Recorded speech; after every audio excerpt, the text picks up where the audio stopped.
নমস্কার, দেবদাস কিচেন ভিলেজউড সকলকে স্বাগতম। আজকে একটা নতুন রেসিপি নিয়ে এসেছি।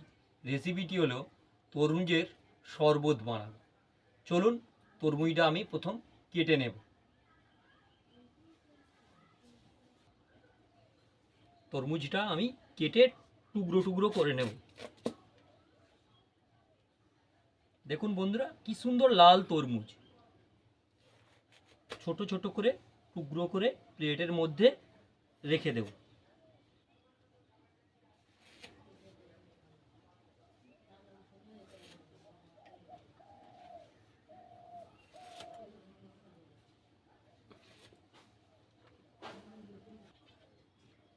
তরমুজটা আমার কাটা হয়ে গেছে। তরমুজের শরবতটা বানাতে কী কী উপকরণ নিয়েছি সেই উপকরণগুলো সব দেখে নেব। তরমুজ নিয়েছি, বিট লবণ নিয়েছি, চিনি নিয়েছি, জলজিরা নিয়েছি, পাতি লেবু নিয়েছি, জল নিয়েছি। এইবার আমি তরমুজের শাঁসটা ছাড়িয়ে নিয়ে জলের মধ্যে রেখে দেব।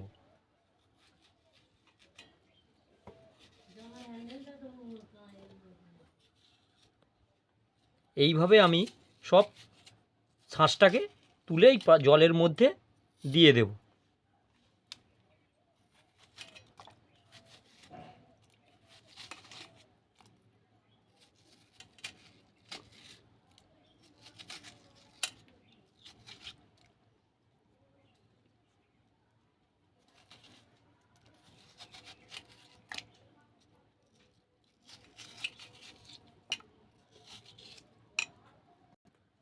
সব আমার শাঁসগুলো তরমুজের ছাড়িয়ে জলের মধ্যে দিয়ে দিয়েছি। দিয়ে হাতে করে আস্তে আস্তে চটকে নেব। এইভাবে কিছুক্ষণ চটকে নেব।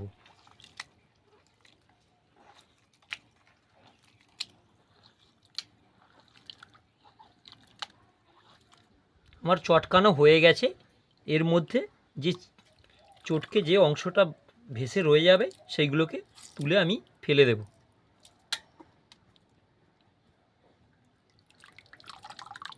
এইভাবে নিংড়ে নিংড়ে ফেলে দেব। এইবার আমি চিনিটা দিয়ে দেব। দিয়ে বেশ কিছুক্ষণ নেড়ে নেব।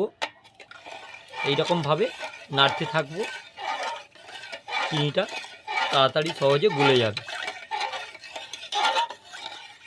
চিনিটা আমার গলে গেছে।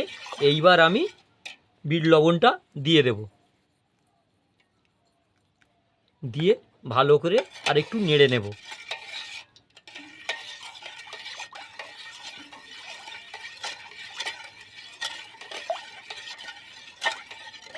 এইবার আমি জলজিরাটা দিয়ে দেব। দিয়ে ভালো করে নেড়ে নেব।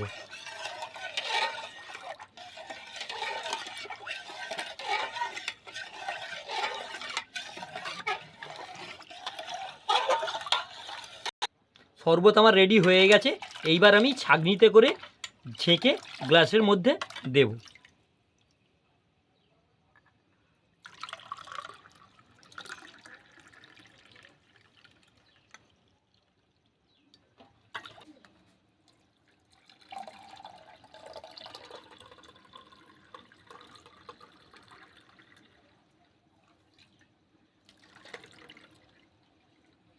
একটা একটা করে গ্লাসের মধ্যে বরফ দিয়ে দেব।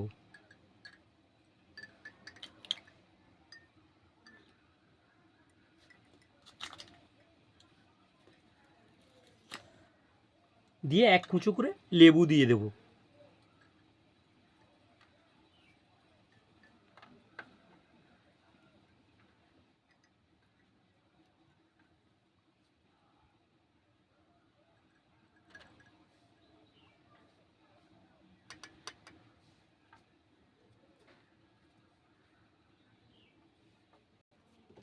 তরমুজের শরবত আমার একদম কমপ্লিট হয়ে গেছে পরিবেশনের জন্য। এই রেসিপিটি কেমন হয়েছে আপনারা সকলেই বাড়িতে বানিয়ে সহজেই কমেন্টের মাধ্যমে জানাবেন। আরও নতুন নতুন রেসিপি পেতে আমার চ্যানেলটাকে সাবস্ক্রাইব করবেন, লাইক দেবেন, শেয়ার করবেন। চলুন এবার কেমন হয়েছে টেস্ট করে দেখি।